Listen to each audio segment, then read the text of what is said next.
जय महादेव श्रद्धालुओं, आज हम जिस पावन कथा की बात करने जा रहे हैं वह केवल एक धार्मिक प्रसंग नहीं है, बल्कि सत्य और असत्य के बीच, धर्म और अधर्म के बीच संघर्ष की प्रतीक है।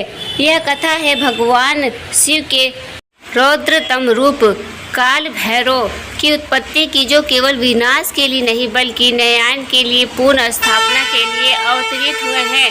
इस कथा में है ब्रह्मा की मिथ्या, विष्णु की विनम्रता, शिव का क्रोध और भैरव की न्यायपूर्ण उग्रता। कृष्ण पक्ष की अष्टमी तिथि को आने वाली काला अष्टमी तिथि का विशेष महत्व है। इसे काला अष्टमी भी कहा जाता है और यह एक भगवान काल भैरव की पूजा के लिए समर्पित होती है।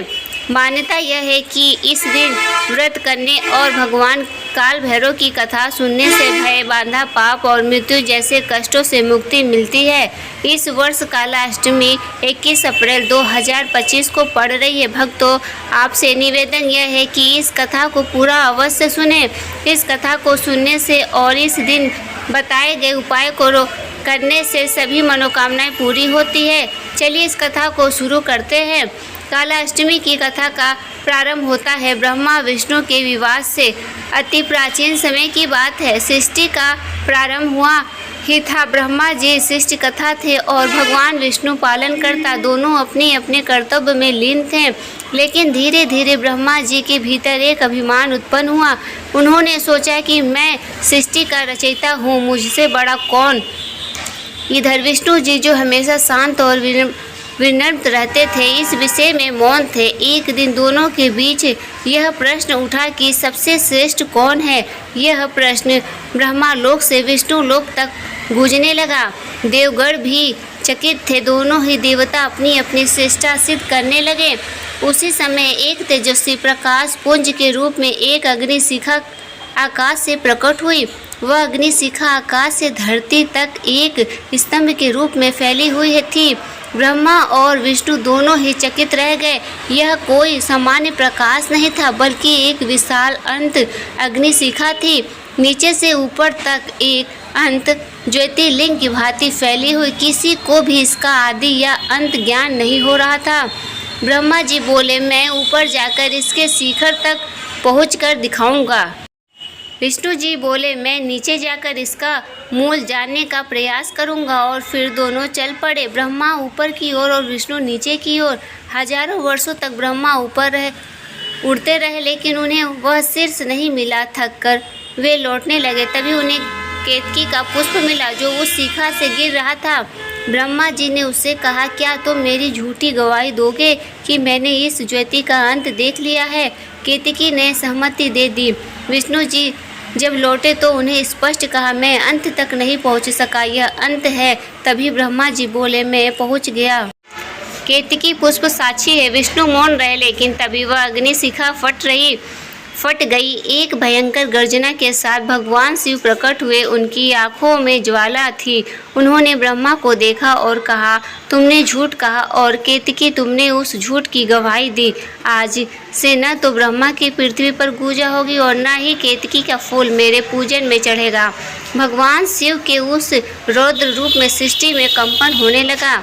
तब देवताओं ने शिव से विनती की कि वह अपने इस क्रोध को शांत करे। तभी भगवान शिव ने अपने उस उग्र और प्रलंकारी रूप से काल भैरव को उत्पन्न किया और फिर भगवान शिव के मस्तक से प्रकट हुए काल भैरव काले वर्ण के त्रिशूलाधारी भयानक रूप में उन्होंने प्रकट होते ही ब्रह्मा जी का 5वां सिर काट दिया। वह सिर उनके हाथ में चिपक गया।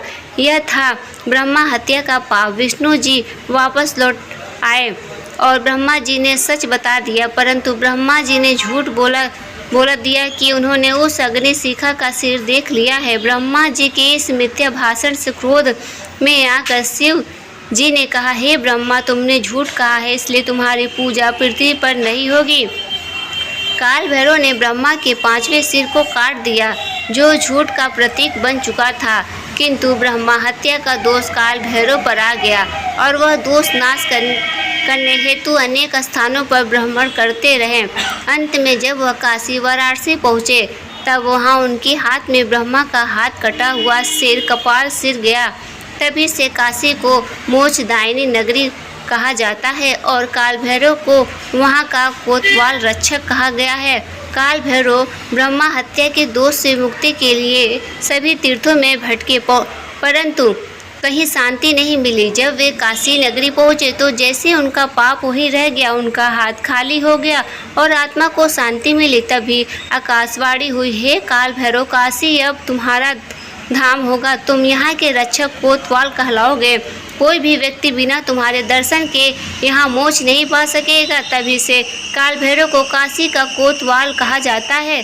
हर प्राणी, चाहे वह देव हो या मानव, काशी में प्रवेश से पहले काल भैरव के दर्शन करता है।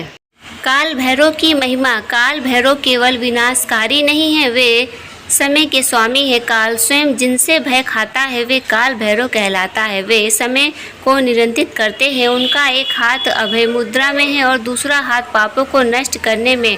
जो लोग भय, असमंजस, स्मृति या पापों से ग्रस्त होते हैं, काल भैरव की पूजा उनके लिए संजीवनी होती है। व्रत का महत्व। कालाष्टमी के लिए उपवास रखने, काल भैरव की पूजा करने और इस कथा को सुनने से सभी पाप कटते हैं। विशेषकर ब्रह्मा दोष, पितृ दोष और अचानक आने वाले भय या मृत्यु के संकट से मुक्ति मिलती है। व्रत विधि है, सूर्योदय से पहले स्नान कर व्रत का संकल्प ले। इस दिन उपवास रखें, अन्न न खाएं। शाम के समय भगवान काल भैरव की पूजा करें। धूप, दीप, पुष्प, काले तिल, सरसों का तेल, नारियल आदि चढ़ाएं। काल भैरव अष्टम का काल भैरव स्तोत्र का पाठ करें। रात्रि को जागरण करने से विशेष पुष्प मिलता है। अगले दिन व्रत का पारण करें और गरीबों को भोजन या वस्त्र दान करें। 21 अप्रैल 2025 ग्रहों की स्थिति और आध्यात्मिकता महत्व। इस वर्ष कालाष्टमी 21 अप्रैल 2025 सोमवार को मनाई जाएगी। इस दिन की खगोलीय विशेषताएं है। चंद्रमा मकर राशि में स्थित होगा, जो अनुशासन और आध्यात्मिक ऊर्जा को जागृत करता है। नक्षत्र श्रवण, जो भगवान विष्णु से जुड़ा है और ज्ञान के मार्ग को दर्शाता है। योग स्वार्थ सिद्धि योग, जो किसी भी कार्य की सफलता के लिए अत्यंत शुभ है। वार सोमवार, जो शिव की का प्रतीक दिन है। राहु काल सुबह 7:30 से 9 बजे तक, इस समय पूजा से बचें। यह दिन मानसिक शांति, बाधाओं से मुक्ति और आध्यात्मिक उन्नति के लिए अत्यंत उपयुक्त है। काल भैरव को प्रसन्न करने के लिए उपाय। काले कुत्ते को भोजन दें, यह भैरव जी का वाहन माना जाता है। सरसों के तेल का दीपक दक्षिण दिशा में जलाएं। ओम काल भैरवाय नमः का जाप करें। कम से कम 108 बार भैरव अष्टम या काल भैरव स्तोत्र का पाठ करें। दान करें। काले वस्त्र, काले तिल, तेल, ऊनी वस्त्र गरीबों को दें। भैरव मंदिर में दर्शन करें। यदि संभव हो तो इस कथा में केवल एक देव कथा नहीं बल्कि जीवन का दर्शन छिपा है। झूठ चाहे जितना सुंदर हो, अत्यंत सत्य ही विजय होता है। समय सबसे बड़ा शिक्षक है और समय का स्वामी ही है काल भैरव। जो भी व्यक्ति काल अष्टमी के दिन पूर्ण श्रद्धा और भक्ति से उपवास रखता है, पूजन करता है और यह कथा श्रवण करता है, उसके जीवन से भय, कष्ट, बाधा और मृत्यु के भय मिट जाते हैं। तो दोस्तों, आपको ये कथा कैसी लगी कृपया कमेंट करके ज़रूर बताएं। वीडियो पसंद आए हो तो लाइक करें और अपने दोस्तों के साथ शेयर करें। कमेंट बॉक्स में जय श्री कृष्ण लिखना ना भूलें और ऐसी ही और भी बहुत सारी कहानियों को सुनने के लिए चैनल को सब्सक्राइब जरूर करें। धन्यवाद।